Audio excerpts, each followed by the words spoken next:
Previously, as Antares, the Monarch of Destruction, unleashes a massive mana wave for Jinwoo to sense his location, declaring, "I'm right here." The mana wave is so powerful that it is felt around the entire world and reaches Jinwoo. Antares says, "I've already taken the lives of tens of millions of your kind. How much longer are you planning to hide?" Jinwoo responds, "I will come and meet you soon." Fast forward. Antares stood on the rooftop of a ruined building, staring out over the battlefield. He noticed that Sung Jinwoo had been eerily quiet since that day and wondered what the hunter might be planning. Facing an army of 10 million, a head-on charge would be suicide. Perhaps Jinwoo had withdrawn, hidden in the deepest abyss. As Antares brooded, a rocket slammed into him without warning, followed by more missiles that rained down in quick succession. Fire and smoke swallowed the area. Military jets circled above and radioed that the target had been struck, though from their vantage it was impossible to tell whether the blow had been effective. While soldiers and pilots tried to verify the strike, the land itself began to shimmer with an ominous light. A gigantic, unblinking eye opened on the field, and a towering shadow took form. The presence coalesced into Antares, who, finding the spectacle dull, dismissed it as boring, then erased every soldier nearby in an instant. The scene cut to the shadow castle created for Sung Jinwoo's use. Inside, Jinwoo sat in silence, plotting his next move. His gaze drifted to a message scrawled on the wall. A small smile crossed his face as he thought of Beru and silently offered thanks. From the darkness, Beru stepped forward with tears in his eyes.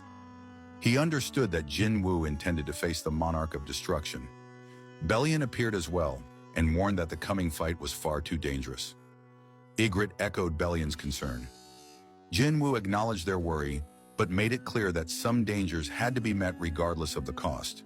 Then he asked Bellion what Ashbourne would have done if he were in the same position. Bellion answered that Ashbourne would have acted without hesitation. Nothing would have stopped him from doing what needed to be done. Jinwoo smiled at the reply. In that moment, Bellion saw the ghost of Ashbourne reflected in Jinwoo, and realized they could not keep him from going.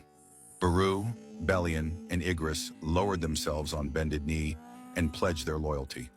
Bellion vowed to stand by Jinwoo until the end. Jinwoo rose and the shadow contingent readied to march.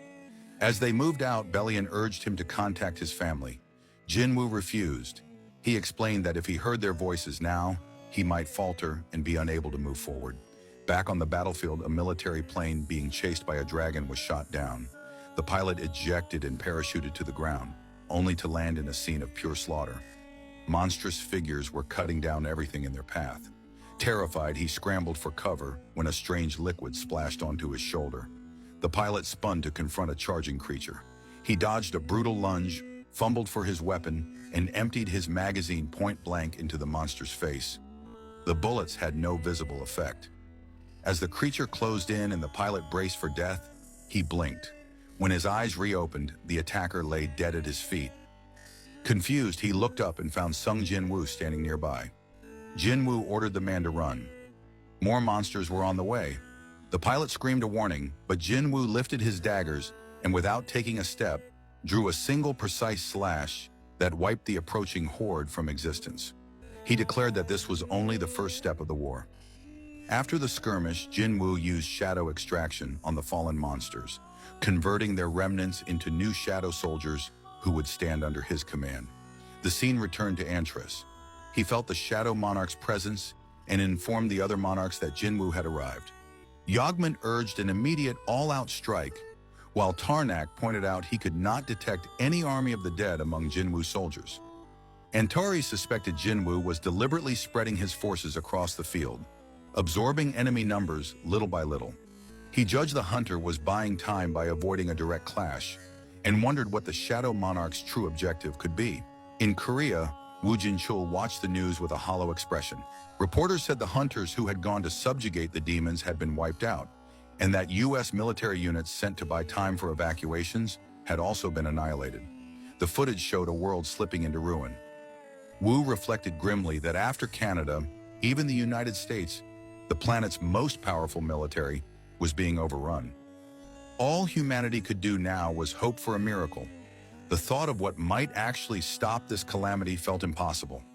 The view cut back to the battlefield where hundreds of fresh shadow soldiers surged forward like a black tsunami, swallowing ground as they advanced. Darkness spread across the field, swallowing light and sound. A streak of purple light sliced through the chaos. It was Jinwu, cutting down monsters and expanding his ranks through shadow extraction. As he moved, a giant-type creature locked onto him and unleashed a devastating blow. The impact rippled across the plain. From the dust, Jinwu emerged unharmed, having evaded the strike. He drove forward, aiming for the monster's leg, and with one clean swing of his dagger severed it. Before the creature could recover, the shadow army flooded in and tore it apart. Standing amid the remains, Jinwu sensed movement above. He looked up to see dragons crowding the sky, spiraling downward with terrifying speed. Jinwu considered whether the army of doom had begun its advance. He could not sense the Dragon King among them, so they were not yet at full strength. That detail gave him a little time. He reasoned that if Antares hesitated, Jinwu only needed to give him a reason to move. Jinwu used shadow extraction to revive the fallen giant. As dragons closed in, the giant's shadow reached for them and struck, felling several at once. The victory was short-lived. A massive fireball split the sky, and in an instant the resurrected behemoth was blasted to pieces. A colossal dragon descended and proclaimed that it served the Dragon King and would annihilate any who dared oppose him with mere puppets of mana. The dragon had not noticed Jinwu behind it until the last moment. The beast whirled to face him, only to be cut down with a single decisive swing from Karmash's blade. Its neck cleaved, and life ended instantly. Far away, Antares felt the loss among the dragon forces and acknowledged that the Shadow Monarch was growing stronger. Realizing that further hesitation risked everything, Antares chose to confront Jinwu in person. He ordered the Monarch of Transfiguration to remain and wait with the ambush, opened portals across the sky, and vowed that he would not let the Shadow Monarch escape. The story shifted to another district where the military tried to contain the chaos in the streets. Their rifles and heavy weapons had no real effect on the invading magical beasts. The commanding officer ordered his troops to keep firing without conserving ammunition, directing them to target limbs in the hope of slowing the monsters and buying time for hunter reinforcements. It was useless. The monsters closed the gap and began slaughtering the soldiers. Just as an ogre charged the line, a single crushing punch sent it flying. Thomas Andre had arrived on the battlefield. Thomas smirked as he took in the scene and told the soldiers that he'd fought the likes of these in dungeons before. There were many of them, but they were not particularly resilient. His presence sparked hope among the troops, who dared to believe that with Thomas here, they might survive. Suddenly, Thomas sensed a powerful presence and spun around. Tarnak, the Monarch of Steel Body, stood among the attacking creatures, regarding him as the same human from their previous encounter. Tarnak sneered that Thomas had been a fragile vessel who nearly died at the Beast Monarch's hands, and proclaimed himself the king of monstrous humanoids. He made clear that, with a thought, he could end the man's life. Thomas showed no fear. He answered that Tarnak's assessment was wrong.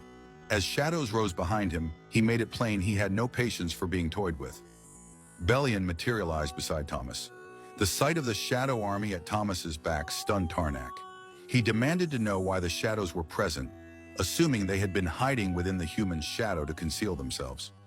Tarnak tried to alert the other monarchs, but his attempt at communication was blocked, intercepted by Tusk. Taken aback, Tarnak realized that this tactic did not resemble the Shadow Monarch's usual direct methods of passing judgment. Rage flared through Tarnak as he began to transform. He concluded the strategy bore a human signature and snarled that he does not qualify to be a monarch. Bruce stepped forward, mana pulsing around him, and demanded that Tarnak take back his words. Insulting his king was a grave offense. Enraged, Tarnak shouted that no mere soldier could stand in the way of monarchs. Fully transformed, the Monarch of Steel Body towered over Baru and readied himself for combat. The scene cut to the wider sky, where the Shadow Monarch, Sung Jinwu, faced Antares, the Monarch of Destruction. Antares wondered why he could not reach the Monarch of Steel Body telepathically, and suspected either betrayal or direct interference by the Shadow Monarch. Without further warning, Antares struck, determined to kill Jinwu.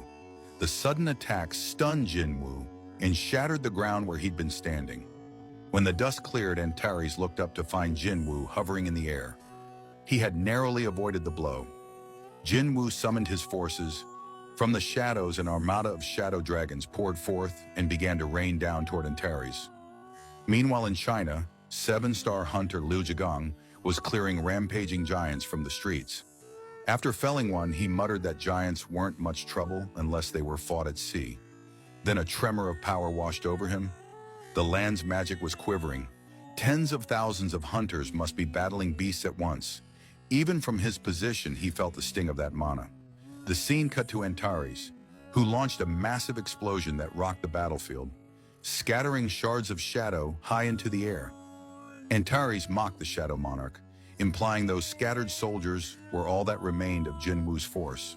He accused the Shadow Monarch of diverting his main troops to confront the Monarch of the Iron Body, while sending only weaklings to stall him.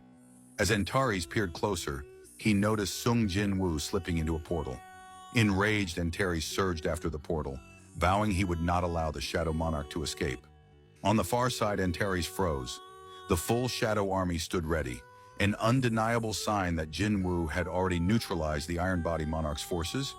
Turning his gaze, Antares saw Tarnak, the king of monstrous humanoids and monarch of the Iron Body, reduced and broken, missing 3 limbs. Baru sat atop Tarnak, silent and cold. Antares acknowledged that Jinwu had taken out the Iron Body Monarch's forces first, then moved to draw him out. He conceded to himself that, strategically, it was an effective plan. Antares turned toward Jinwu and dismissed the show of strength as ultimately meaningless. Suddenly, Yogamont, the monarch of transfiguration, appeared perched atop a ruined building, his presence announcing a new threat. The sky above them filled with countless gates, shimmering portals that opened like wounds in the heavens. Antares declared those gates to be Yogamont's work and announced that through them, he could summon limitless reinforcements. Dragons poured into the sky, a hurricane of draconic force ready to crush the Shadow Army. Antares boasted that Jinwu's plan had been destroyed and that the hunter's miscalculation would be his undoing. Instead of panicking, Jinwu gave a small, calculating smile and began to recall his shadow soldiers one by one. Antares, seeing the Shadow Army withdraw, assumed Jinwu had acknowledged the vast difference in their power and was conceding. As the dragons closed in, Jinwu activated a new ability, a soul-shattering roar granted by the runestone taken from Kamish. That skill unleashed a mana-charged cry that drove weaker beings into despair and incapacitation. A nightmare specifically devastating to the dragon race. The roar struck the dragons and even Yogamont himself, leaving them staggered and felled by its effect. Seizing the moment, Jinwu materialized beside Antares and seized the monarch by the arm, signaling that Antares would be taken along. Using Shadow Exchange, Jinwu instantly teleported away with Antares in tow. And in that instant, Antares felt the terrible realization that every move Jinwu had made up to this point had been orchestrated to produce exactly this moment. The scene shifted to an inhabited island, where Sung Jinwu and his Shadow Army had taken position. Sung Jinwu had brought Antares to that isolated location. When Antares asked where they were, Sung Jinwu explained that the island lay on the opposite side of the world from Antares' forces. Antares quickly grasped the hunter's plan and acknowledged that in a full-scale war, Sung Jinwu's mana would have been exhausted far sooner, so luring the monarch away alone was a clever tactic. Antares glanced at the castle behind Sung Jinwu and asked if it belonged to the hunter. Sung Jinwu confirmed that it did. Antares dismissed the fortress as unimpressive for someone who held the title of Shadow Monarch. Sung Jinwu prepared for battle, summoning his weapons and noting that the castle would be a fitting place to mark Antares' end. Antares began to transform, declaring that the coming fight would test whether he could hold out until his troops arrived. In an instant, a gigantic dragon materialized before Sung Jinwu and the Shadow Soldiers. The perspective cut to Lady Selner, watching from a window as dragons ravaged the land below. Director David stood behind her and observed that mana of many types was running wild and spilling across the region. He admitted he had doubted Sung Jinwu's warnings and asked what they could possibly do now. Lady Selner replied that Sung Jinwoo was not the only hunter left to fight. The scene shifted to Thomas Andre, who was cutting down demons that were attacking the country. As Lady Selner explained that hunters from around the world had joined the struggle, from E rank up through S rank, she noted that an E rank hunter's abilities were only marginally stronger than a normal person's, so beyond wielding magical weapons, their contribution was limited. The same constraints applied, in varying degrees, to D rank and C rank hunters. Typically, an E rank might fell a single beast, a D rank maybe 3, and a C rank around 10. Even S ranks who could kill thousands would eventually be worn down, like stars burning out. Yet when those individual lights fell and traced faint patterns across the sky, the combined shape hinted at something beyond the loss. People called that faint, collective shape hope. The story moved back to Korea, where an aide informed Woo Jin-chul that Sung Jin-woo had succeeded in luring Antares to an uninhabited island near Japan. Woo Jin-chul recalled Sung Jin-woo's explanation. The island spanned tens of kilometers and had once been the site where a giant's gate collapsed, leaving massive lingering mana, perhaps the very reason the hunter had hidden there. The aide asked whether they should dispatch hunters to the island as a precaution. Woo pointed out that nearly all S-rank hunters were currently deployed to the U.S. effort. He questioned what kind of reinforcements they could possibly spare. The aide suggested sending E-rank hunters as a precautionary measure. Woo reminded him that Sung Jin-woo had once been an E-rank hunter himself, and that history showed even an E-rank could rise to become a hero.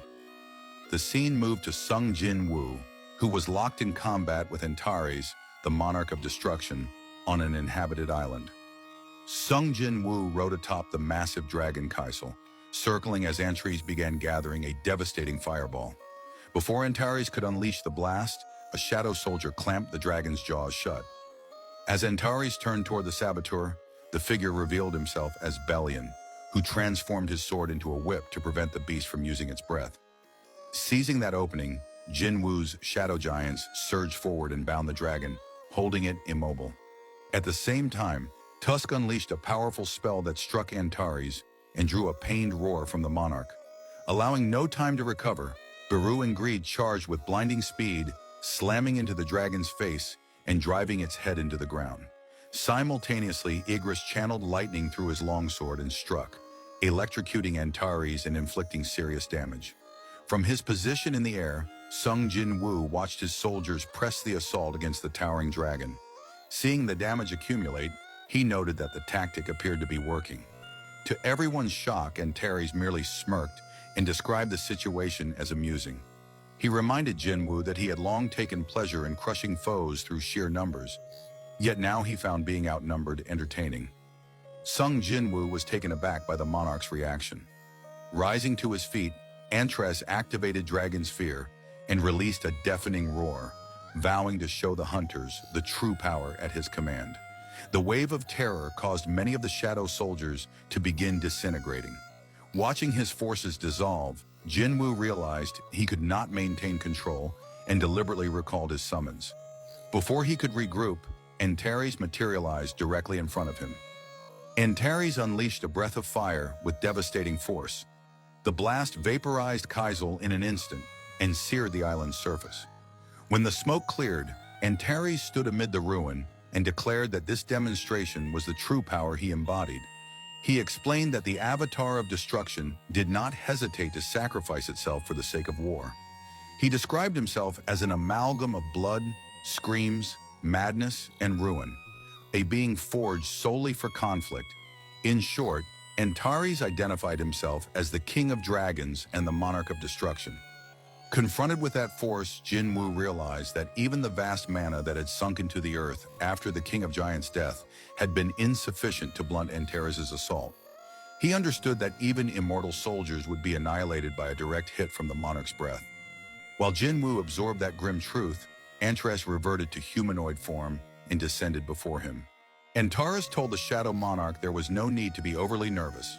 He admitted that when Jin-woo had grabbed his arm earlier, he could have broken free. He added that he had not done so because Jin-woo had impressed him by cornering him.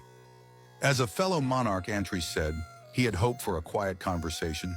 He reminded Jin-woo that, If the hunter had inherited the previous Shadow Monarch's memories, he would know their true enemy was not of this world. That enemy lay beyond the skies,